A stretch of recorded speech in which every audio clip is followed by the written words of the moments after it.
Que Dieu vous bénisse. Amen. Que le Seigneur vous bénisse. Amen. Nous allons lire la parole. Je vous prie tous de vous lever. Alors que nous prenons nos Bibles dans le livre des Jean, au chapitre 10, à partir du verset 11. Nous allons lire Jean 10, 11 jusqu'à 13. Écoutez, je suis le bon berger. Le bon berger donne sa vie pour ses brebis. Mais le mercenaire qui n'est pas le berger et à qui n'appartiennent pas les brebis, voit venir les loups, abandonne les brebis et prend la fuite. Et les loups les ravissent et les dispersent. Le mercenaire s'enfuit parce qu'il est mercenaire et qu'il ne se met point à peine des brebis. Je suis le bon berger. Amen. Amen. Nous allons prier. Seigneur notre Dieu, Seigneur Jésus, nous avons lu ta parole, Seigneur. Nous avons lu, Seigneur Jésus, comme toute personne qui est partie à l'école peut lire. Mais Seigneur Jésus, c'est toi qui peux donner les contextes, c'est toi qui peux donner l'interprétation. Alors Seigneur Jésus, nous nous abandonnons à toi. Nous te prions de nous écarter du chemin afin que toi tu puisses parler à travers nous et que tu puisses parler à ton peuple. Laisse que la parole qui sortira ici, Seigneur, puisse aider quelqu'un. Alors Seigneur, je m'abandonne et je me remets à toi. Bénis Seigneur Jésus, Seigneur, bénis chaque personne qui est ici. Bénis même ceux qui suivront, Seigneur Jésus. Nous te consacrons, nous t'abandonnons toutes choses au nom de Jésus-Christ. Amen. Amen. Amen. Amen. Nous allons lire encore dans le livre de Matthieu. Matthieu chapitre 13, à partir du verset 24. Écoutez Matthieu 13, à partir du verset 24. Il leur proposa une autre parabole et il dit: le royaume des cieux est semblable à un homme qui a semé une bonne semence dans son champ. Mais pendant que les gens dormaient, son ennemi vint, sema délivré parmi les blés et s'en alla. Lorsque l'herbe y poussait et donnait des fruits, livré pareil aussi. Les serviteurs du maître de la maison vinrent lui dire: Seigneur, n'as-tu pas semé une bonne semence dans ton champ? D'où vient donc qui est délivré? Il leur répondit: c'est un ennemi qui a fait cela. Et les serviteurs lui dirent: veux-tu que nous allions l'arracher? Non, dit-il. De peur qu'en arrachant livré, vous ne déraciniez en même temps le blé. Laissez-les croître ensemble l'un et l'autre jusqu'à la moisson. Et à l'époque de la moisson, je dirai au moissonneur: arrachez d'abord l'ivraie et liez-la en gerbe pour la brûler, mais amassez les blés dans mon grenier. Je vais me limiter d'abord là-bas au verset 13, il dit: laissez croître ensemble l'un et l'autre jusqu'à la moisson. Et à l'époque de la moisson, je dirai au moissonneur: arrachez d'abord l'ivraie et liez-la en gerbe pour la brûler, mais amassez les blés dans mon grenier. Amen. Amen. Alors, le Seigneur a donné cette parabole. Il a dit que le royaume des cieux, c'est comme un homme qui a semé une bonne semence dans son champ. Mais pendant la nuit, son ennemi est venu, il a semé l'ivraie dans le même champ. Alors, quand ça a commencé à pousser, les serviteurs du maître ont remarqué qu'il y avait aussi des livrées. Et ils demandent au maître: maître, n'as-tu pas semé seulement du blé dans ton champ? Mais d'où vient donc il y a aussi des livrées? Le maître dit: non, c'est l'ennemi qui a fait cela. Le serviteur lui dit: si tel est le cas, que nous puissions alors arracher l'ivraie. Le maître dit: non. À ce stade-là, si vous arrachez, vous risquez d'arracher aussi les blés, parce que c'est encore petit. Il faut attendre jusqu'à ce que ça serait au temps de la moisson. C'est au temps de la moisson que vous serez distingués. Et ça, c'est les blés. Et ça, c'est l'ivraie. Mais maintenant, là, si vous arrachez, vous avez en même temps arraché aussi les blés. Laissez-les croître ensemble jusqu'à la moisson. Mais quand arrivera la moisson, qu'est-ce que je dirais? Je dirais aux moissonneurs de prendre d'abord l'ivraie, de les lier en gerbe et de les jeter au feu. Mais mon blé sera gardé dans les greniers. Amen. Amen. Ça, c'était la prédication que le Seigneur Jésus a prêchée devant la foule. Personne n'a compris. Parce que c'est comme ça la parole de Dieu. C'est révélé aux uns et c'est caché aussi aux autres. Mais quand nous continuons la lecture au verset 36, là, le Seigneur a déjà renvoyé la foule. Écoutez, alors il renvoya la foule et entra dans la maison. Ses disciples s'approchèrent de lui et dirent, explique-nous la parabole des livrées du champ. Là, les gens sont partis. Le Seigneur est resté avec les disciples. Même les disciples n'avaient pas compris. Mais les disciples demandent maintenant au maître, demandent maintenant au Seigneur, Seigneur, explique-nous cette parabole des livrées du champ. Qu'est-ce que cela veut dire? Il lui répondit, celui qui sème la bonne semence, c'est le Fils de l'homme. Amen. Et la bonne semence, c'est la parole. Celui qui sème la bonne semence, c'est le Fils de l'homme, c'est Jésus, c'est Christ, c'est celui qui sème la bonne semence. Il sème la bonne parole, la vraie parole. Amen. Les champs, c'est le monde. Les champs, c'est le monde. Les champs, c'est l'église. Amen. La bonne semence, ce sont les fils du royaume. La bonne semence, ce sont les fils du royaume. L'ivraie, ce sont les fils du malin. Amen. C'est-à-dire, les enfants de Dieu, c'est eux qui sont la bonne semence. L'ivraie, ce sont les enfants du malin. La bonne semence, c'est aussi la parole. La vraie parole, la parole de Christ. L'ivraie, c'est aussi la mauvaise interprétation de la parole. Ce qu'on appelle des credos. Amen. Amen. Il dit, l'ennemi qu'il a semé, c'est le diable. L'ennemi, c'est Satan. Qu'est-ce que Satan fait? Il vient dans les champs du Seigneur. Il vient aussi planter dans les mêmes champs. Amen. Maintenant, la moisson, c'est la fin du monde. Il dit, la moisson, c'est la fin du monde. Le temps de la fin. Amen. Et nous sommes au temps de la fin. Et les moissonneurs, ce sont les anges. Or, comme on arrache l'ivraie et qu'on la jette au feu, il en serait de même à la fin du monde. Amen. Le Fils de l'homme enverra ses anges qui arracheront de son royaume tous les scandales et ceux qui commettent l'iniquité. Amen. Le Fils de l'homme, le Seigneur Jésus, il envoyera ses anges. Ils viendront faire quoi? Arracher tous les scandales. Ils viendront arracher tous ceux qui commettent l'iniquité. Et qu'est-ce qu'il fera d'eux? Et ils les jetteront dans la fournaise ardente, où il y aura des plaies et des graissements dedans. Amen. Amen. C'est ce que le Fils de l'homme fera. Il va envoyer les anges. Il va prendre des faux prédicateurs, des faux rois, des faux prophètes. Il va les prendre. Il va les lier. Il va les jeter dans la fournaise ardente. Amen. Alors, les justes resplendiront comme le soleil dans les royaumes de leur Père, qui est celui qui a des oreilles pour attendre. Amen. Amen. Amen. Nous sommes dans les mêmes champs, dans une même église, dans les mêmes mondes, dans les mêmes royaumes, où il y a les fils de Dieu, il y a aussi les fils de l'ennemi. Amen. Amen. Dans les mêmes champs.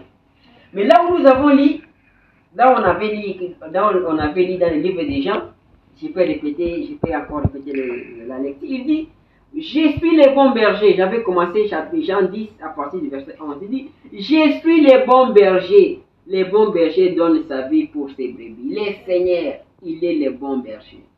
Il dit que moi ici, je suis le bon berger. Et le bon berger donne sa vie pour ses brebis. Amen. Amen. Mais il dit ceci au verset 12.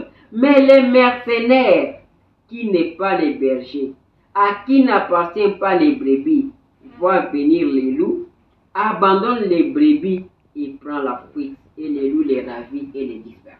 Amen. Amen. Il y a aussi des mercenaires, parce que le Seigneur parle des mercenaires. Il dit que lui, il est le bon berger.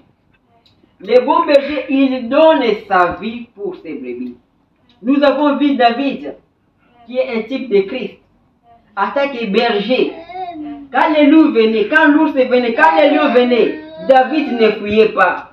David allait combattre les lions, allait combattre l'ours, les loups, au point même de mourir. Il acceptait de mourir pour la vie de ses brebis. Mais il dit les mercenaires ne feront pas ça. Il dit les mercenaires, qu'est-ce qu'il fait? Quand il voit venir les loups, il fait quoi? Il fuit. Amen. Il dit les mercenaires s'enfuient parce qu'il est mercenaire et qu'il ne se met point à peine des brebis. Amen. Je suis le bon berger. Le Seigneur parle des mercenaires. Quand je lis la Bible, il y a des termes, quand je vois les mots qu'on utilise, ça me fait beaucoup réfléchir. Le Seigneur parle des mercenaires. Amen. Alors, qu'est-ce qu'un mercenaire? Un mercenaire, c'est qui? On entend plus parler des mercenaires dans l'armée. C'est là où on entend parler des mercenaires. Les mercenaires, ce sont, par exemple, dans l'armée, ce sont des soldats qu'on engage, qu'on leur paye l'argent. Ils sont là pour l'argent, uniquement pour l'argent. Un mercenaire, il travaille pour l'argent. Un mercenaire, il travaille pour l'argent. Amen. Amen. Les mercenaires, il est là pour l'argent. Si on définit les mercenaires, on dit un mercenaire, c'est celui qui ne travaille que pour un salaire. Il ne travaille que pour un salaire. Il dit un mercenaire, c'est celui qui est inspiré par la seule considération du gain. Il travaille seulement pour l'argent. Amen. Alors, comme le Seigneur a parlé du mercenaire, il dit que les mercenaires abandonnent les brebis. Moi aussi, je voudrais parler cet après-midi du mercenaire. Amen. Un mercenaire ou les mercenaires. Comme la semaine passée, le dimanche passé, nous avons parlé du prisonnier ou d'un prisonnier. Aujourd'hui, nous allons parler d'un mercenaire. Parce que le Seigneur dit qu'il y a des mercenaires. Qu'est-ce que les mercenaires font? Les mercenaires, lui, il abandonne les brebis. Les mercenaires n'est pas comme les bergers, n'est pas les bons bergers. Il est un faux berger. Quand il voit venir les dangers, il fuit. Est-ce qu'il y a des mercenaires dans la parole? C'est ce que nous allons essayer de voir. Nous avons dit ici qu'un mercenaire, lui, il ne travaille que pour l'argent. C'est que lui, il voit, c'est l'argent. Il est là pour l'argent. Amen. Celui qui a parlé du mercenaire, c'est le Seigneur Jésus-Christ lui-même. Il dit que lui, il est le bon berger. Un bon berger donne sa vie pour ses brebis. Mais les mercenaires, qu'est-ce qu'il fait? Quand il voit venir les dangers, il fait quoi? Il fuit, il abandonne les brebis. Amen. Et nous avons dit qu'un mercenaire, lui, il ne travaille seulement pour l'argent. Dans le domaine de l'armée, il y en a beaucoup de mercenaires. Je vais vous dire, quand on engage un mercenaire n'est pas quelqu'un de loyal. Ce n'est pas comme un soldat loyaliste. Un mercenaire, tu peux lui engager. Tu lui proposes de lui payer $2000 pour combattre ton ennemi. Les mêmes mercenaires, si ton ennemi l'appelle pour lui dire que moi je vais te payer 3000, ces mercenaires-là va se tourner contre toi. Parce que l'autre, toi tu lui as proposé 2000. Et l'autre lui propose 3000. Il prend là où il y a 3000. Parce qu'il voit que là-bas il y a beaucoup d'intérêt. Vous comprenez? C'est ça un mercenaire. Il n'est pas loyal, il n'est pas loyaliste. Maintenant, le Seigneur dit qu'il y a aussi des mercenaires dans la parole. Alors nous allons essayer d'étudier, est-ce qu'il y a réellement des mercenaires dans la parole? Mais je crois qu'il y en a parce que le Seigneur a parlé des mercenaires. Écoutez dans la prédication des frères Branham, l'âge de l'église de Pergame. Nous allons lire au paragraphe 209. Amen. Écoutez, il dit, que fit alors le roi Balak?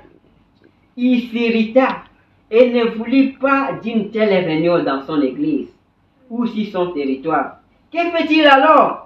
Il envoya chercher les papes ou l'évêque Balaam un prophète mercenaire qui aimait l'argent plus que Dieu. Amen.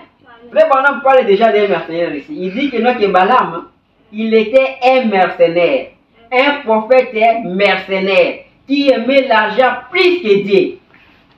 Amen.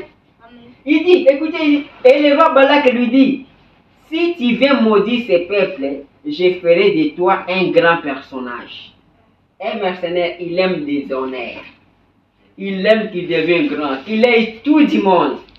Écoutez, frère Branham me dit, il dit, je me demande combien de Balaam il y en a dans ce monde ce soir ou cet après-midi. Frère Branham me dit, je me demande combien de Balaam il y en a dans le monde aujourd'hui. Combien de mercenaires il y en a dans le monde aujourd'hui. Amen. Ce qu'on vient de lire là, c'est dans la Bible, c'est dans le Nombre 22. Dans le livre de Nombre, chapitre 22. Là, il y a les enfants d'Israël qui sortaient de l'Égypte. Ils voulaient passer dans les territoires de Moab. Ils ont demandé la permission de passer. Moab, ce sont les enfants de Lot. Or, Lot et Abraham étaient des frères, étaient des cousins. Quand Israël sortait de l'Égypte, ils ont demandé à Moab, laisse-nous passer, parce qu'ils partaient vers Canaan, à la terre promise. Mais Moab, avec les rois étaient Balak. Moab, le roi Balak a refusé. Il a refusé que les enfants d'Israël puissent passer dans son territoire. Écoutez, nous allons lire ça dans la Bible. Nombre chapitre 22, je prends les versets 1, mais je vais commencer à sauter. Il dit, les enfants d'Israël partirent. Ils campèrent dans les plaines de Moab, au-delà du Jourdain, vis-à-vis de Jéricho. Ils étaient à la plaine, vis-à-vis de Jéricho, les plaines de Moab. Ils étaient là. Ils ont demandé la permission de passer. Mais Balak, le roi de Moab, a refusé. Au verset 5, écoutez, qu'est-ce que Balak a fait? Il envoya des messagers auprès de Balaam, fils de Béor, à Pétor sur le fleuve, dans le pays des fils de son peuple, afin de l'appeler et de lui dire, voici un peuple est sorti de l'Égypte. Il couvre la surface de la terre et il habite vis-à-vis de moi. Ça c'est Balak. Il a refusé qu'Israël passe. Il envoie maintenant des messagers chez Balaam, les prophètes Balaam. Il dit qu'il y a un peuple qui siège, qui habite vis-à-vis de mon territoire, vis-à-vis de moi. Au verset 6, écoute, viens, je te prie, maudis-moi ce peuple, car il est plus puissant que moi. Peut-être ainsi pourrais-je les battre et les chasserai-je du pays, car je sais que celui que tu bénis est béni et que celui que tu maudis est maudit. Amen. Amen. Ça c'est Balak qui envoie des messagers chez Balaam. Il dit, il y a un peuple. Ce peuple-là est puissant. Ce peuple-là, il écrase tout le monde sur son passage. Si je les attaquais maintenant, je ne peux pas. Je vais échouer. Je t'appelle, toi, prophète Balaam. Viens maudire pour moi ce peuple. Parce que je sais que celui que toi tu maudis est maudit. Et celui que toi tu bénis est béni. Balaam vient. Ça c'est Balak qui appelle Balaam pour qu'il vienne maudire les enfants d'Israël. Amen. Qu'est-ce qu'il a fait? Il a envoyé ses messagers. Il a envoyé ses messagers chez Balaam. Quand ils sont arrivés chez Balaam, écoutez, ils sont partis avec des présents, avec des cadeaux. Les ancêtres de Moab et les ancêtres de Madian partirent. Et il y a avec eux des présents pour les devins. Ils ont apporté des présents. Des présents, ce sont des cadeaux. Ils ont apporté des cadeaux, ils ont apporté l'argent, l'or, les diamants, beaucoup de choses. Ils ont apporté pour les devins. La Bible l'appelle les devins. Un devin, c'est un magicien. Ils ont apporté ça chez Balaam. Amen. Alors quand ils sont arrivés, Balaam leur dit, passez ici la nuit et je vous donnerai la réponse d'après ce que l'Éternel me dira. Et les chefs de Moab restèrent chez Balaam. Balaam dit, ok, ce n'est pas de problème. Comme Balak vous a envoyé, que je vienne maudire ce peuple, mais attendez d'abord. Passez la nuit chez moi, je vais consulter l'Éternel cette nuit, et puis je vous dirai ce que l'Éternel me dira. Amen. La nuit, écoutez, Dieu vint à Balaam et dit, qui sont ces hommes que tu as chez toi? Balaam répondit à Dieu, Balak, fils de Tsippor, roi de Moab, les a envoyés pour me dire, voici un peuple est sorti d'Égypte, et il couvre la surface de la terre. Viens donc, maudis-les. Peut-être ainsi pourrais-je les combattre et les chasserai-je. Ça, c'est ce que Balaam dit au Seigneur. C'est ce que Balaam dit à Dieu. Que non, non, c'est Balak qui a envoyé ces gens.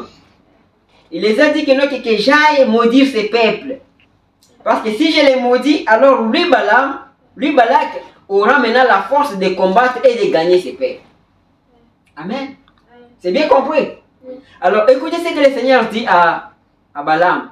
Dieu dit à Balaam, tu n'iras point avec eux, et tu ne maudiras point ce peuple car il est béni. Amen. Amen. Amen. Dieu dit à Balaam, tu ne peux pas partir avec ces gens-là.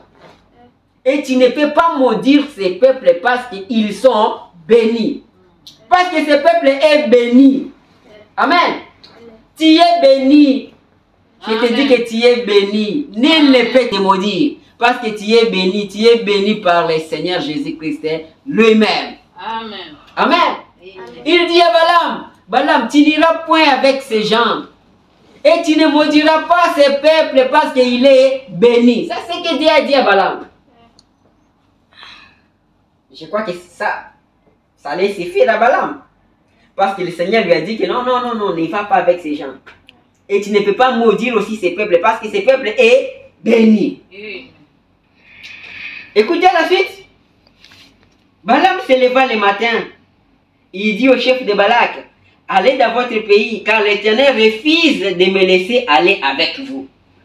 C'est bien, non? C'est une bonne position et une bonne décision aussi. Il dit, allez, je ne viendrai pas avec vous. Parce que l'Éternel a refusé que j'aille avec vous. L'Éternel a refusé que j'aille maudire ces peuples. Amen. Et les princes de Moab se levèrent, retournèrent auprès de Balak et dirent, Balaam a refusé de venir avec nous. Amen. Amen. Balak envoya de nouveau des chefs en plus grand nombre et plus considérés que les précédents. Balak n'a pas laissé. Il a encore envoyé d'autres chefs en plus grand nombre, avec beaucoup de présents, avec beaucoup d'argent, avec beaucoup de richesses. Ils sont retournés encore chez Balaam. Ils arrivaient auprès de Balaam et lui disent, ainsi parle Balak, fils de Tsippor, que l'on ne t'empêche donc point de venir vers moi. Balaam a dit que personne ne t'empêche de venir vers moi. Même si c'est Dieu, toi viens. Moi je ferai de toi un grand homme. Je vais te donner tout ce que tu voudras. Écoutez, car je te rendrai beaucoup d'honneur et je ferai tout ce que tu me diras. Viens, je te prie, maudis-moi ces peuples. Amen. Amen. Balak a insisté. Balak a dit que je te donnerai tout ce que tu veux. Toi viens seulement, tu me maudis ces peuples. Mais Balaam, le Seigneur t'a déjà dit que non, que laisse cette histoire. Tu ne peux pas maudire ces peuples. Parce que ce peuple est béni. Écoutez la suite. Balaam répondit et dit au serviteur de Balak, quand Balak me donnerait sa maison pleine d'argent et d'or, je ne pourrai faire aucune chose, ni petite ni grande, contre l'ordre de l'Éternel, mon Dieu. Là, Balaam est à féliciter.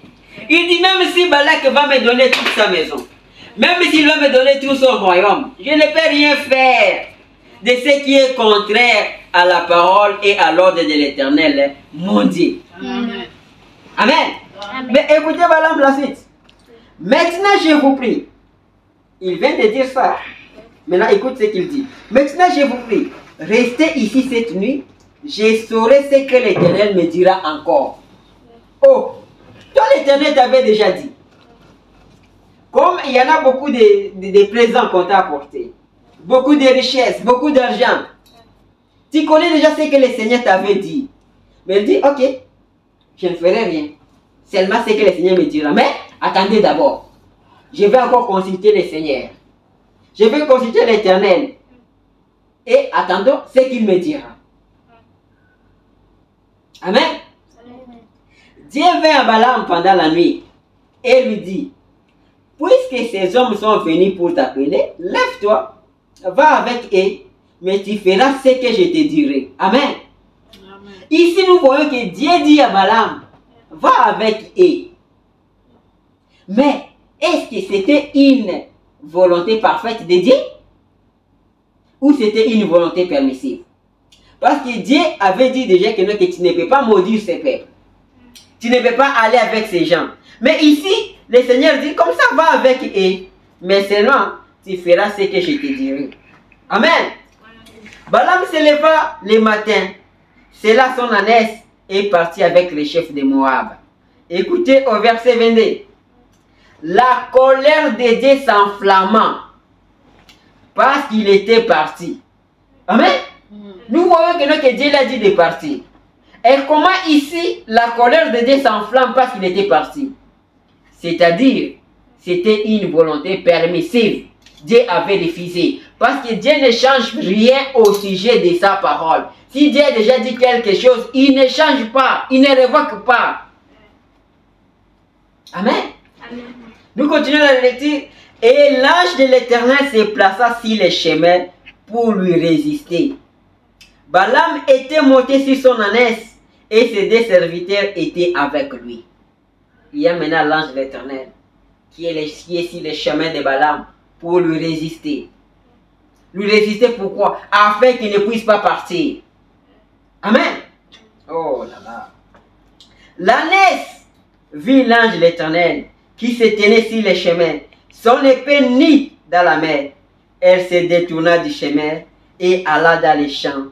Balaam frappa l'ânesse pour la ramener dans les chemins. Amen. Balaam est sur son ânesse. A monté sur son ânesse. Mais l'ânesse a vu l'ange de l'Éternel avec l'épée qui était nue. Amen. L'ânesse a vu l'ange. L'ânesse s'est détournée du chemin. Et il est allé vers les champs. Parce qu'il avait vu l'ange. Amen. Au verset 27, là je saute. L'ânesse vit l'ange de l'Éternel. Et elle s'abattit sous Balaam. La colère de Balaam s'enflamma. Il frappa l'ânesse avec un bâton. L'ânesse est tentée d'esquiver la route. De fuir la route. Parce qu'il a vu l'ange. Avec son épée qui est nue. L'ânesse a fui. L'ânesse a vu. Mais qu'est-ce que Balaam a fait? Quand l'ânesse fouillait, lui il frappait l'ânesse. Il lui frappait pour lui remettre sur la route. Pour lui remettre sur la voie. Ce qu'un animal pouvait voir, lui le prophète ne voyait pas. Amen. L'Éternel ouvrit la bouche de l'ânesse et elle dit à Balaam, que t'ai-je fait pour que tu m'aies frappé déjà 3 fois? Dieu a ouvert la bouche de l'animal. L'ânesse a parlé correctement comme un homme. L'ânesse a dit à Balaam, qu'est-ce que moi je t'ai fait pour que tu me frappes déjà 3 fois? Mais regardez, Balaam, au lieu de s'étonner, comment l'animal ici commence à parler, écoutez Balaam, il lui répond. Balaam répondit à l'ânesse, c'est parce que tu t'es moqué de moi. Si j'avais une épée dans la main, je te tuerais à l'instant. Amen. Tu n'as jamais entendu une poule parler. Tu n'as jamais vu un chien parler. Mais ici, l'ânesse est en train de te parler. Au lieu d'abord de réfléchir, de comprendre comment l'animal peut parler. Mais lui dit, c'est parce que tu t'es moqué de moi. Si j'avais l'épée, je t'aurais tué à l'instant. Oh, quelle pitié. L'ânesse dit à Balaam, ne suis-je pas ton ânesse que tu es de tout temps monté jusqu'à ce jour? Et j'ai l'habitude de te faire ainsi? Et il répondit, non, moi je suis ton ânesse. Tu as toujours monté sur mon dos. On partait à l'est, à l'ouest. Est-ce que tu as déjà fait ça? Mais pourquoi tu ne comprends pas? l'Éternel ouvrit les yeux de Balaam. Et Balaam vit l'ange de l'Éternel qui se tenait sur le chemin, son épée nue dans la main. Et il s'inclina et se prosterna sur son visage. Balaam maintenant a vu maintenant l'ange. Mais l'animal avait vu l'ange déjà avant. Écoutez l'ange. L'ange de l'Éternel lui dit, pourquoi as-tu frappé ton ânesse déjà 3 fois? Voici, je suis sorti pour te résister, car c'est un chemin de perdition qui est devant toi. Amen. Il dit, car c'est un chemin de perdition qui est devant moi. Ça, c'est l'ange qui dit. Il dit, je suis sorti ici pour te résister. Pour te résister, afin que tu ne puisses pas partir là où tu pars. Afin que tu ne maudisses pas ces peuples. Mais pourquoi Balaam ne comprend toujours pas? Le Seigneur lui avait dit, ne va pas avec ces gens. Tu ne peux pas maudire ces peuples. Là, c'est l'animal qui parle. Il voit l'ange. L'ange qui lui dit, je suis sorti pour te résister.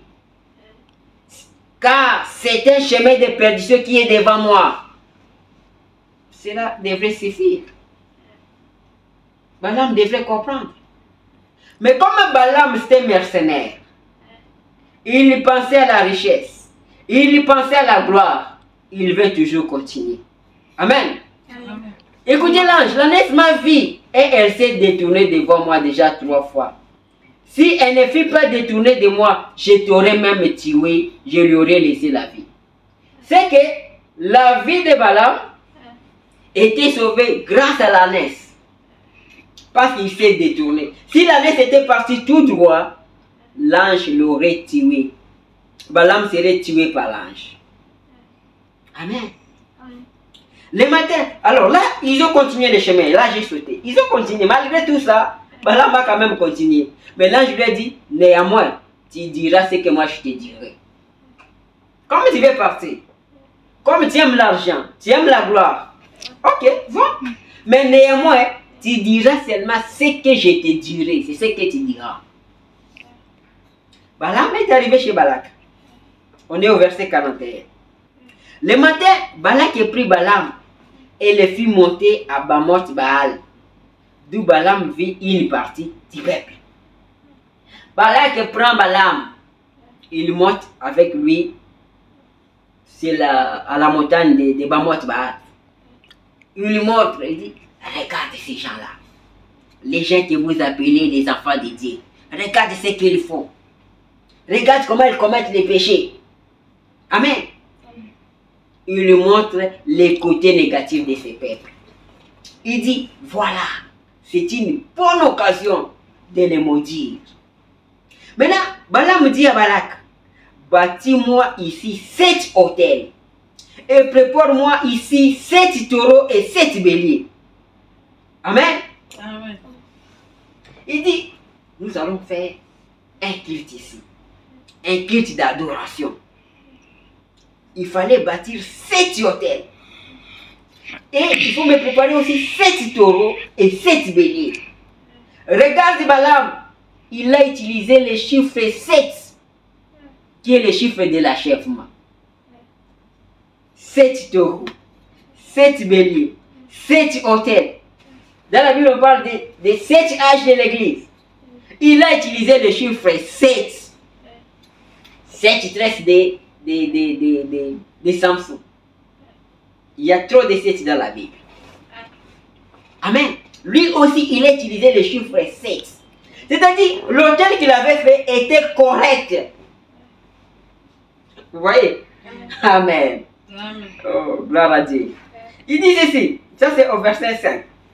23, chapitre 23, 5. L'Éternel mit des paroles dans la bouche de Balaam et dit, retourne vers Balak et tu parleras ainsi.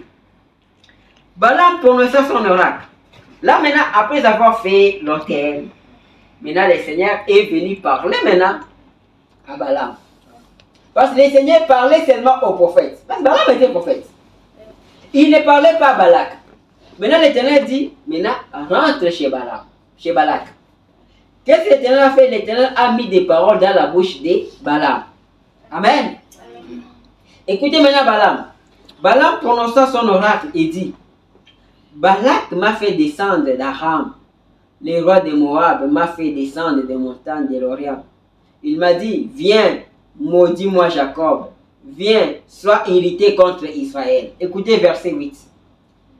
Comment maudirais-je celui que Dieu n'a pas maudit? Ça c'est Balaam qui dit, quand il commence maintenant à prophétiser, il dit, comment maudirais-je celui que Dieu n'a point maudit? Comment serais-je irrité quand l'Éternel n'est point irrité? Amen. Amen. Balaam dit, il a la parole de l'Éternel dans la bouche. Lui, il voulait maudire pour gagner son argent. Mais l'Éternel lui met la parole dans la bouche et dit, comment maudirais-je celui que Dieu n'a point maudit? Comment serais-je irrité quand l'Éternel n'est point irrité? Comment quelqu'un peut te maudire, toi qui es béni de Dieu? Amen. Personne ne peut te maudire. Personne ne peut me maudire parce que je suis béni de Dieu. Amen. Amen. Même si j'ai des péchés, même si je commets des erreurs, même si Balak il peut te montrer mes erreurs, mais tu ne peux pas me maudire. Balaam m'a dit, comment maudirais-je celui que Dieu n'a point maudit? Comment serais-je hérité quand l'Éternel n'est point hérité? Amen. Amen. Balak dit à Balaam, que m'as-tu fait? J'étais pris pour maudire mon ennemi et voici tu l'es béni. Parce que là j'ai sauté. Il y a encore des bénédictions que Balaam a continué à bénir. Là je suis au verset 11. Il dit, moi j'étais appelé ici pour bénir, pour maudire mon ennemi. Voici tu l'es béni. Balaam dit, Balaam il répondit, il dit, n'aurais-je pas soin de dire ce que l'Éternel met dans ma bouche? Amen. Amen. Il dit, Balak, qu'est-ce que moi je vais faire? Je vais dire ce que le Seigneur met dans ma bouche. Amen. Balak lui dit, viens donc avec moi dans un autre lieu. D'où tu les verras, tu n'en verras qu'une partie. Tu n'en verras pas la totalité. Et de là, maudis-les-moi. Balak aussi ne fatiguait pas. Il dit, c'est bon. Comme tu ne les as pas montrés dans cet angle que je t'ai montré, viens encore dans un autre angle. Amen. Amen. Viens dans un autre angle. Et là, tu les verras comment ils sont dans les péchés. Comment ils font de mauvaises choses. Et là, tu vas les maudire. Amen. Amen. Balak les mena au champ de Tsophim, sur les sommets de Siga. Il bâtit 7 hôtels et offrit un taureau et un bélier sur chaque hôtel. Ils font encore la même chose. L'Éternel vint au devant de Balaam. Il mit des paroles dans sa bouche et dit, retourne vers Balak et tu parles ainsi. L'Éternel fait la même chose. Il retourna vers lui. Et voici Balak se tenait près de son holocauste avec des chefs de Moab. Balak lui dit, qu'est-ce que l'Éternel a dit? Balaam prononçant son oracle et dit, lève-toi Balak, écoute, prête-moi l'oreille, fils de Tsippor. Amen. Maintenant, ici, c'est la deuxième fois. Balaam commence encore à prophétiser. Il dit, Dieu n'est point un homme pour mentir. Amen. Amen. Ni un fils d'homme pour se repentir. Ce qu'il a dit, ne le fera-t-il pas? Ce qu'il a déclaré, ne l'exécutera-t-il pas? Dieu n'est pas un homme pour mentir. Amen. Il avait déjà dit qu'il ne peut pas maudire. Il a déjà dit qu'il ne peut pas maudire Israël. Il a déjà dit qu'il ne peut pas te maudire toi. Amen. Il ne peut pas changer. Il n'est pas un homme pour mentir. Amen. Il n'est pas un fils de l'homme pour se repentir. Ce qu'il a dit, ne le fera-t-il pas? Ce qu'il a déclaré, ne l'exécutera-t-il pas? Amen. Amen. Les promesses que le Seigneur a déclarées pour toi, ne l'accomplira-t-il pas? Il va l'accomplir. Amen. Il ne peut pas changer. Peu importe ce que Balak est en train de montrer. Tes erreurs, tes péchés. Mais Dieu ne peut pas changer. Parce qu'il n'est pas un fils de l'homme pour mentir. Il n'est pas un fils de l'homme pour se repentir. Amen. Écoutez au verset 20, il dit, voici, j'ai reçu l'ordre de bénir. Il a béni. Je ne le révoquerai point. Amen. Amen. Il dit que le Seigneur a déjà béni. Moi, Balaam, ici, je ne peux pas révoquer. je ne peux rien changer. Oh. Amen. Au verset 21 dit, il n'aperçoit point d'iniquité en Jacob. Il ne voit point d'injustice en Israël. L'Éternel son Dieu est avec lui. Il est son roi, l'objet de son allégresse. Amen. Amen. Il dit, le Seigneur n'a pas vu d'iniquité à Jacob. Le Seigneur n'a pas vu d'iniquité à toi. Malgré qu'on t'acquise. Malgré que Balak est en train de montrer, regarde ce qu'il a fait, regarde ce qu'il a commis. Mais il dit, l'Éternel son Dieu n'a point vu d'iniquité en Jacob. L'Éternel n'a rien vu d'iniquité en toi. Amen. Amen. Il ne voit point de justice en Israël. L'Éternel son Dieu est avec lui. Il est son roi. Amen. Il est son objet d'allégresse. Amen. Oh, le Seigneur est avec toi. Dieu les a fait sortir d'Égypte. Il est pour eux comme la vigueur du buffle. Amen. Écoutez le verset 23. Écoutez ça bien. Il dit, l'achantement ne peut rien contre Jacob, ni la divination contre Israël. Amen. Amen. Tu connais l'achantement? L'achantement, c'est la sorcellerie. L'achantement, c'est la sorcellerie. La divination, l'achantement, c'est presque la même chose. C'est-à-dire, on est en train de t'ensorceler. Il dit, l'achantement ne peut rien contre David, contre Jacob. La sorcellerie ne peut rien contre toi. L'achantement ne peut rien contre moi. Parce que le Seigneur m'a béni. Amen. Amen. L'achantement ne peut rien contre moi. Tu peux faire ce que tu fais là. Tu peux faire tout ce que tu fais, l'enchantement, la sorcellerie, la divination. Mais la divination, l'achantement ne peut rien contre moi. Parce que le Seigneur m'a béni. Il m'a béni aujourd'hui? Non. Il m'a béni avant la fondation du monde. Amen. Amen. Oh, il dit, au temps marqué, il sera dit à Jacob et à Israël qu'elle est l'œuvre de Dieu. Amen. Amen. Au temps marqué, il sera dit de toi. Quelle est l'œuvre de Dieu dans ta vie? Amen. Amen. Oh, Balak qui dit, ça c'est verset 25, 23, 25. Balak qui dit à Balaam, ne les maudis pas, mais dis-moi, ne les bénis pas. Amen. Amen. Balak qui dit, comme ça, comme tu n'arrives pas à les maudire, comme ça ne les bénis pas alors. Parce que celui que tu bénis est béni. Comme tu n'arrives pas à les maudire, hein, comme ça ne les bénis pas. Et ça reste ouais comme ça. Balaam répondit et dit à Balak, ne t'ai-je pas parlé ainsi? Je ferai tout ce que l'Éternel dira. Amen. Amen. Balak dit à Balaam, viens donc, je te mènerai dans un autre lieu. Peut-être Dieu trouvera-t-il bon que de là tu me maudisses ces peuples. Il ne s'est pas fatigué. Il dit, je t'ai amené ici.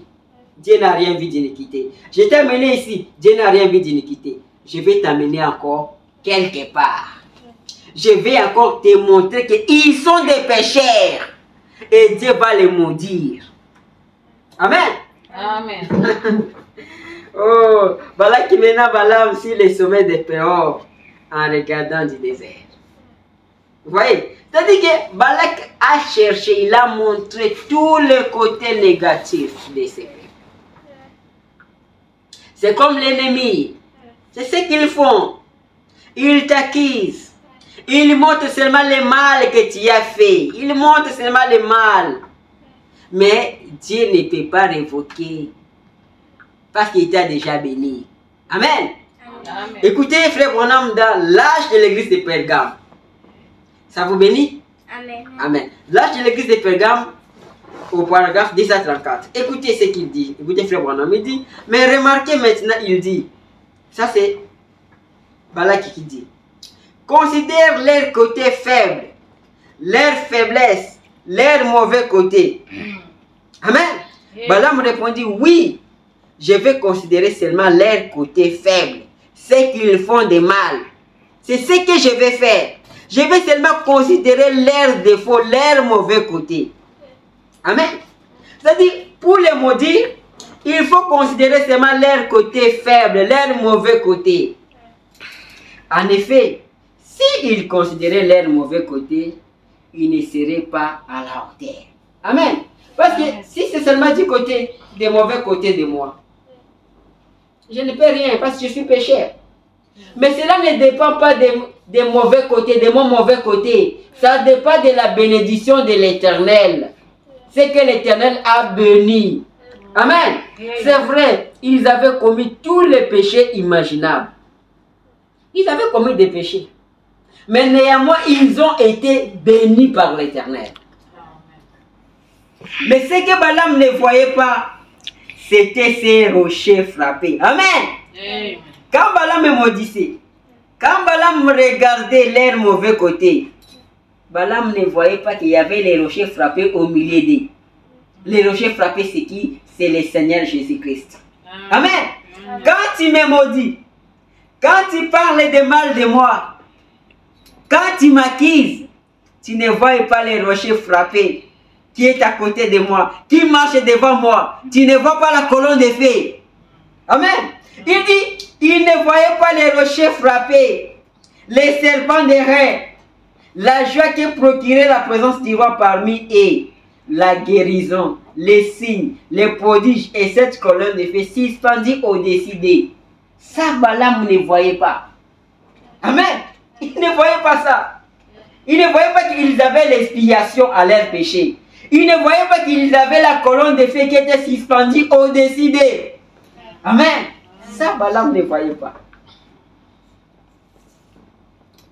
Alors, ça c'est Nombre 24, 10. Il dit, la colère de Balak s'enflamma contre Balaam. Il frappa des mains et dit à Balaam, c'est pour maudire mes ennemis que je t'ai appelé. Et voici, tu les as déjà bénis 3 fois. Balak est frappé et fâché.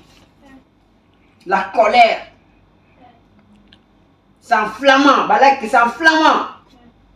Il dit, moi je t'ai appelé ici pour maudire mes ennemis. Mais regarde, tu les as déjà bénis 3 fois.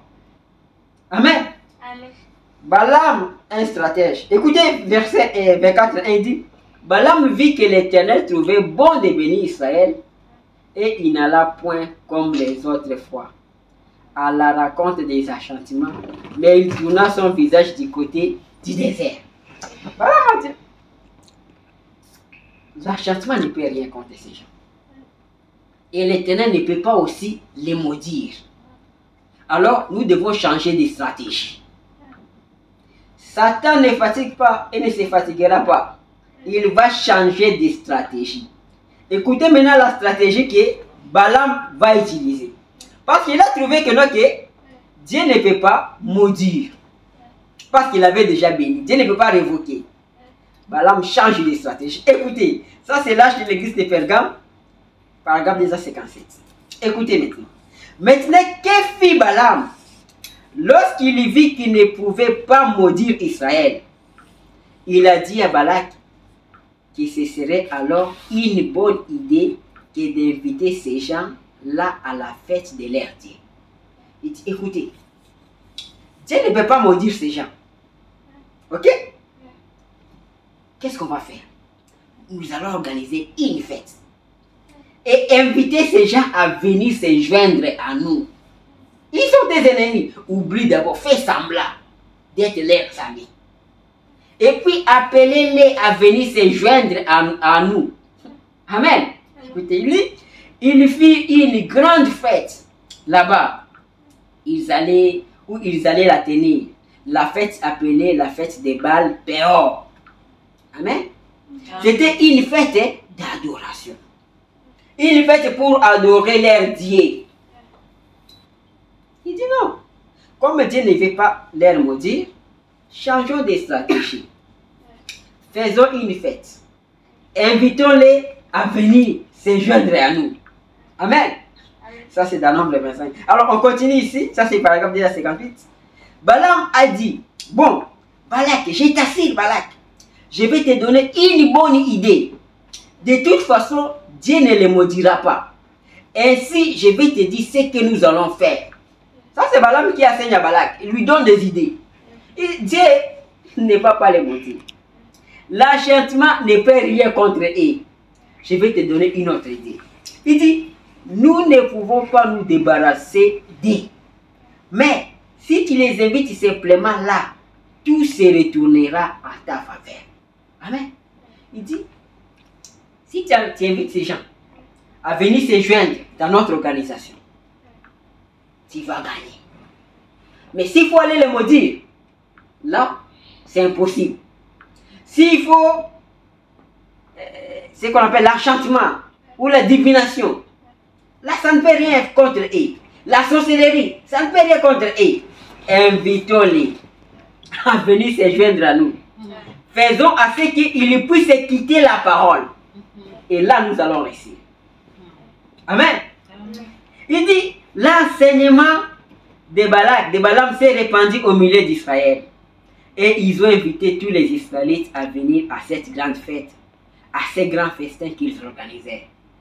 Regardez ces gens-là, Balaam et Balak. Ils étaient là-bas, à la montagne. Les enfants d'Israël étaient à la plaine. Là, à haut, ils maudissaient les enfants d'Israël. Ils cherchaient à les maudire. Ils ont échoué. Les enfants d'Israël, en bas là-bas, ils ne savaient pas. À part Moïse, le prophète, qui savait. Mais eux, les autres ne savaient pas. Voilà maintenant Balaam qui descend à la plaine. Il vient prêcher. Les enfants d'Israël, nous sommes frères. Nous sommes des frères. Vous êtes les enfants d'Abraham. Nous sommes les enfants de Lot. Nous sommes frères. Nous organisons une grande fête. Nous vous invitons. Venez se joindre à nous. Nous allons fêter ensemble. Nous allons manger ensemble.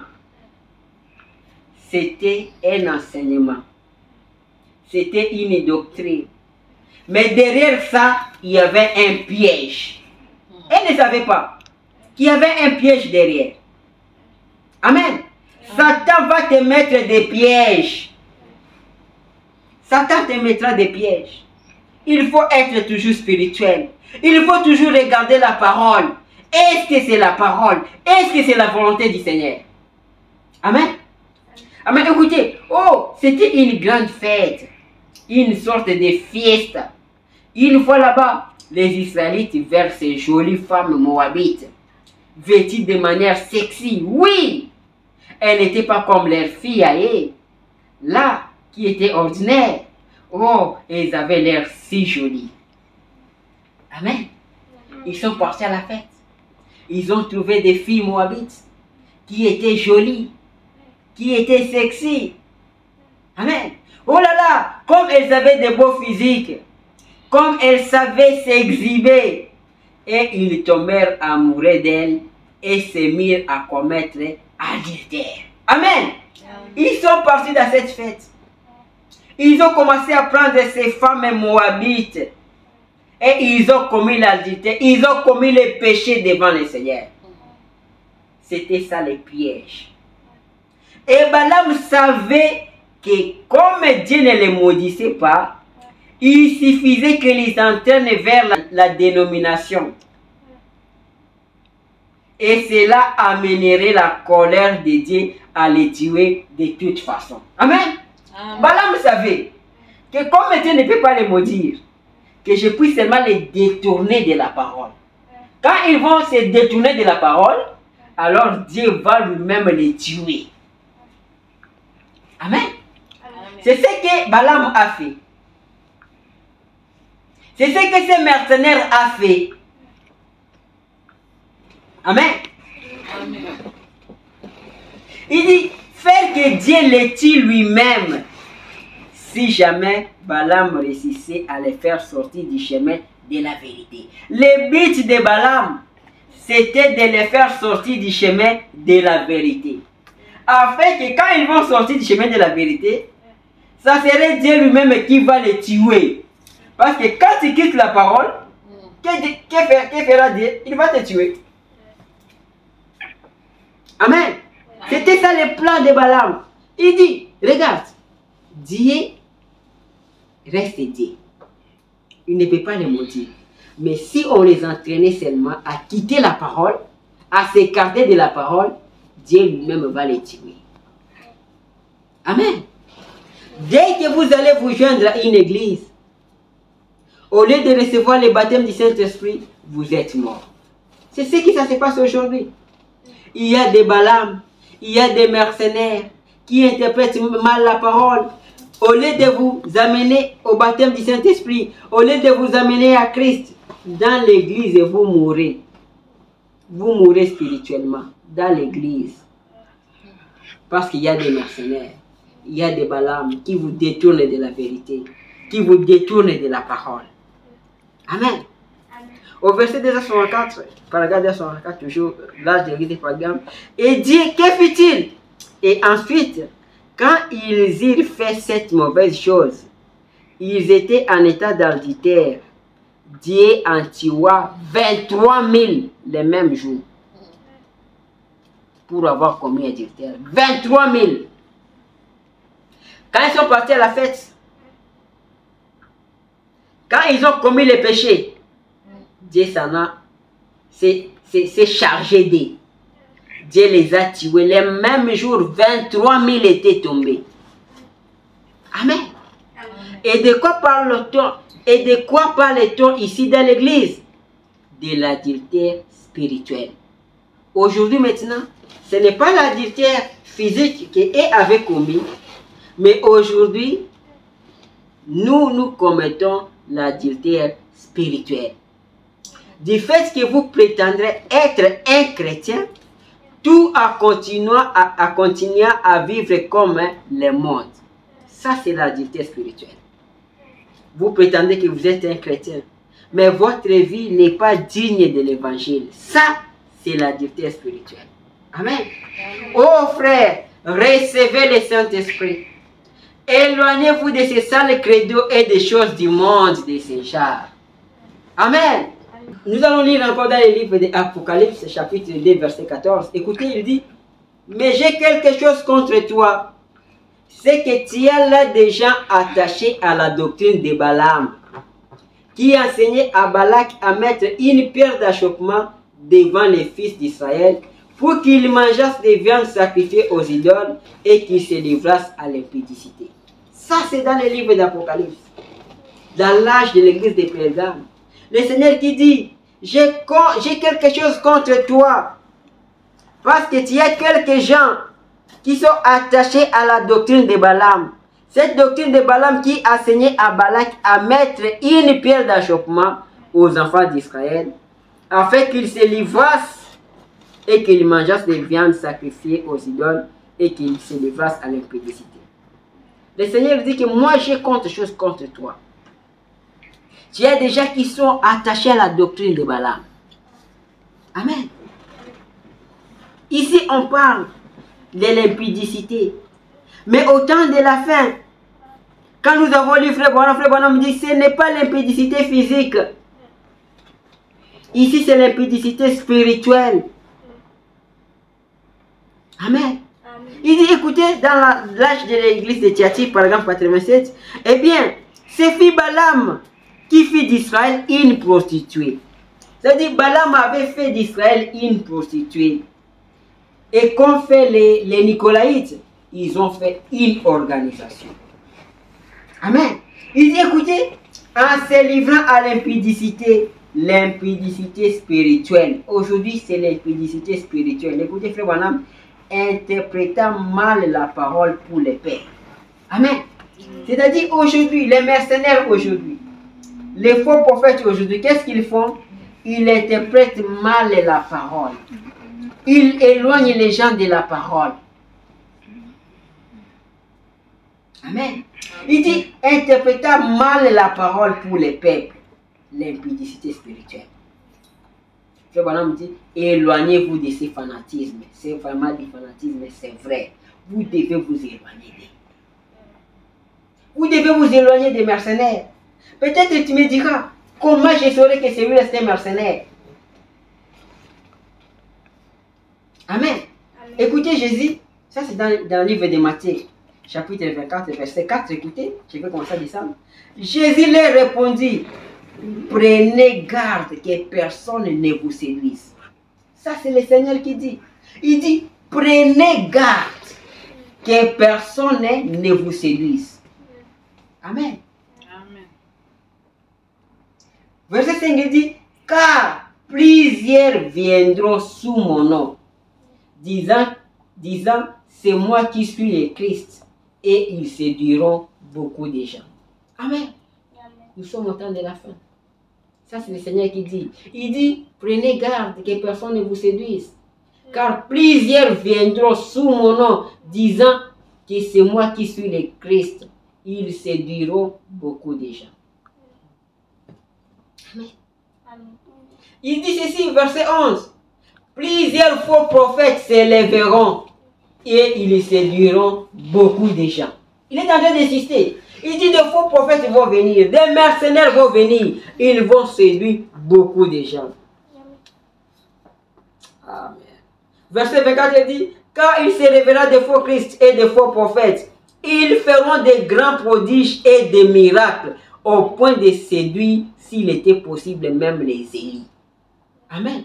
C'est-à-dire, les faux prophètes, les faux Christ, les mercenaires, ils feront beaucoup de miracles, au point de séduire, s'il était possible, même les élites.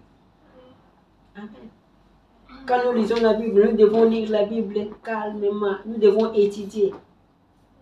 Dans Matthieu 7, verset 15, écoutez, il dit, gardez-vous des faux prophètes. Ils viennent à vous en vêtements de brebis, mais au-dedans, ce sont des loups ravisseurs. Amen. C'est le Seigneur qui dit. Ils viennent à vous en vêtements de brebis. Vous les voyez comme des agneaux, comme des brebis, mais au-dedans, ce sont des loups ravisseurs. Faites attention. Tous ceux qui se disent des prophètes et pasteurs aujourd'hui ne les sont pas. Ok? Il dit, vous les reconnaîtrez à leurs fruits. Il dit, vous allez les reconnaître à leurs fruits.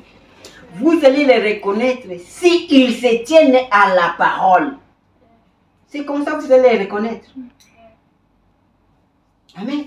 Il dit, qu'ayons des raisins sur des épines ou des figues sur des chardons? Tout bon arbre porte de bons fruits, mais les mauvais arbres portent de mauvais fruits. S'il est beau, vous verrez, il portera de bons fruits. S'il est mauvais, il portera de mauvais fruits. C'est à leurs fruits que vous allez les reconnaître. Amen. Il dit, un bon arbre ne peut porter de mauvais fruits, ni un mauvais arbre porter de bons fruits. Amen. Amen. Tout arbre qui ne porte pas de bons fruits est coupé et jeté au feu. Comme nous avons parlé des livrets, on dit qu'est-ce qu'on va faire des livrets? On va lier les livrets, on va les jeter dans les feux. Et tout arbre ici qui ne porte pas de bons fruits sera aussi coupé et jeté dans les feux. Les mauvais, les faux prophètes, les faux ouins, les faux Christ, les faux docteurs, jetés dans les feux. Amen. C'est donc à leurs fruits que vous les reconnaîtrez. Le Seigneur est en train d'insister, c'est seulement à leurs fruits que vous allez les reconnaître. Amen. Amen. Je suis en train de chuter. Écoutez les joints du temps de la fin. Au paragraphe 137, écoutez, Frère Branham dit, alors Moïse a dit qu'il y ait des pistes. D'où est-ce qu'il prenait ça? Directement de Dieu. Vous voyez, ça c'est Moïse avec les deux magiciens de Pharaon. Moïse a dit qu'il y ait des pistes. Et les pistes sont venues. Écoutez, il dit. Et qu'est-ce qu'il a fait? Il a dit, voyons, ceci, nous aussi, nous pouvons faire venir des pistes. Et ils l'ont fait. Chaque miracle que Moïse pouvait faire, eux aussi pouvaient le faire.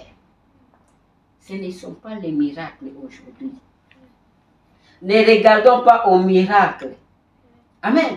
Parce que quand Moïse faisait des miracles, ces magiciens aussi les faisaient. Amen. Le Seigneur a dit quoi? C'est à leurs fruits que vous les reconnaîtrez. Écoutez ici, Frère Branham dit, il continue, il dit, souvenez-vous-en, gardez cela à l'esprit. Et on va y arriver tout à l'heure. Ils peuvent faire tout ce que les autres peuvent faire. Mais ils ne peuvent pas s'en tenir à la parole. Ils ne peuvent pas s'en tenir à la parole. Amen. Amen. C'est-à-dire les faux prophètes. Ils peuvent faire des miracles, faire des grandes choses, des prodiges. Mais une seule chose qu'ils ne peuvent pas faire, c'est de s'en tenir à la parole. Et vous devez les regarder où? À la parole. la parole. C'est pourquoi un chrétien doit connaître la parole. Parce que c'est avec la parole qu'il peut juger que ça c'est vrai ou ça c'est faux. Amen. Amen. Toujours les jeunes du temps de la fin, paragraphe 190, je suis en train de terminer. Il dit, regardez au dernier jour. Ce serait tellement proche que ça séduirait même les élites si c'était possible. C'est ce que nous venons de lire. Il dit que les deux esprits, ça serait vraiment proche. Parce que les deux esprits, ils sont plantés dans les mêmes champs. Ils mangent ou ils boivent la même eau, la même pluie. Amen. Il dit que ça serait vraiment proche au point que ça séduirait même les élites si c'était possible. Oh là là, la raison pour laquelle les élites ne seront pas séduits, vous savez pourquoi? C'est parce qu'ils sont la parole. Amen. Le Seigneur a dit qu'ils feront des miracles au point de séduire même les élites si cela c'était possible. Mais frère Branham me dit non, les élites ne seront pas séduits. Ils ne seront pas séduits parce que les élites sont la parole. Amen. Les élites sont la parole. Les élites eux-mêmes sont la parole. Ils connaissent la parole. Ils peuvent regarder que ça c'est faux, seulement avec la parole. Amen. Un élit ne peut être séduit, ne sera jamais séduit parce que l'élit est la parole. Amen. Dans le livre de Nombre, chapitre 25, verset 17, écoute ce que l'Éternel dit à Moïse. Il dit, traite les Madianites en ennemis et tue-les. Il dit, tu vois les Madianites, les Moabites, qui vous ont entraîné dans les péchés, qui ont entraîné le peuple dans les péchés, il faut les traiter, il faut les considérer comme des ennemis et il faut les tuer. Amen. Alors, au verset 18, toujours 25, car ils se sont montrés vos ennemis en vous séduisant par leurs rises dans l'affaire de Péor et dans l'affaire de Cosbi, fille d'un chef de Madian, leur sert tuer les jours de la plaie qui est liée à l'occasion de Péor. Ils se sont montrés qu'ils sont vos ennemis. Ils vous ont séduit. Alors, ils sont vos ennemis, il faut les tuer. Ça, c'est le Seigneur, ça, c'est l'Éternel qui dit à Moïse. Et qu'est-ce que Moïse va faire? Moïse va rassembler dans chaque tribu 1000 hommes, dans chaque tribu 1000 hommes. Et il va les envoyer pour attaquer les Madians, attaquer les Moab. Et il va tuer tout le monde. Écoutez, ça c'est verset, chapitre 31, verset 7. Ils s'avancèrent contre Madian selon l'ordre que l'Éternel avait donné à Moïse. Et ils tuèrent tous les mâles. Ils tuèrent les rois de Madian avec tous les autres. Évi, Rekem, Tyr, Ir et Reba, 5 rois de Madian. Ils tuèrent aussi par l'épée Balaam, fils de Béor. Amen. Les enfants d'Israël, ils ont tué aussi par l'épée. Ils ont tué qui? Ils ont tué aussi Balaam, les faux prophètes, les mercenaires. Ils l'ont tué par quoi? Par l'épée. Et l'épée typifie quoi? L'épée typifie la parole. Amen. Donc les faux prophètes seront tués par la parole. Les mercenaires seront tués par la parole. Amen. Au verset 14, écoute, toujours 31. Et Moïse s'irrita contre les commandants de l'armée, les chefs des milliers et les chefs des centaines qui revenaient de l'expédition. Il leur dit, avez-vous laissé la vie à toutes les femmes? Quand ils sont venus, ils ont laissé la vie aux femmes. Et Moïse s'irrite. Moïse se fâche. Il dit, pourquoi vous avez laissé la vie aux femmes, à ces femmes? Pourquoi? Écoutez, il dit, voici ce sont elles qui, si la parole de Balaam, ont entraîné les enfants d'Israël à l'infidélité envers l'Éternel, dans l'affaire de Péor. Et alors éclata la plaie dans l'assemblée de l'Éternel. Amen. Il dit, pourquoi vous avez gardé les femmes? Il faut les tuer. Et dans la Bible, les femmes typifient l'Église. Cette Église de mercenaires. Il faut les tuer. Pourquoi? Par la parole. Parce qu'ils séduisent les gens. Ils écartent les gens du chemin. Ils interprètent mal la parole. Amen. Je suis en train de lire la dernière citation et nous allons conclure. Écoutez dans la prédication d'Iboam à Galate, verset les 24, prêché le 24 novembre 59, paragraphe 54. Oh Dieu, que va-t-il arriver à ces pays? Tu ne peux pas t'empêcher de frapper par un jugement. Amen. Dieu ne peut pas laisser cet âge comme ça. Cet âge qui a commis tant de péchés. Dieu va frapper par un jugement. Parce que nous avons vu que Dieu ne peut pas vous mentir. Parce qu'il vous a déjà béni. Mais quand vous vous écartez de la parole, quand vous vous donnez au péché, le Seigneur va vous frapper par un jugement. Amen. Vous les chrétiens, levez-vous au nom de Christ et condamnez cette chose. Amen. Les chrétiens, levez-vous. Condamnez toutes ces mauvaises choses. Vous devez condamner. Amen. Quand il y avait les péchés dans les camps, quand Balaam avait enseigné au peuple à pécher, Moïse a dit, qui prendra position pour moi et pour Dieu? Amen. Quand il y avait les péchés, après cette fête-là de Bel Péor, Moïse a dit, qui prendra position pour moi et pour Dieu? Lévi tira son épée et dit, nous prendrons position pour toi. Et ils ont dégainé l'épée et ont débarrassé les cas de tout péché. Amen. Lévi a pris l'épée, il a pris position pour Moïse et pour Dieu. Il a pris son épée, il a tué ses frères. Et Dieu a demandé aux autres de payer la dîme à Lévi. Et celui-ci est devenu sacrificateur. Vous voyez comment Lévi est devenu sacrificateur? Parce que Lévi avait pris la position pour Dieu.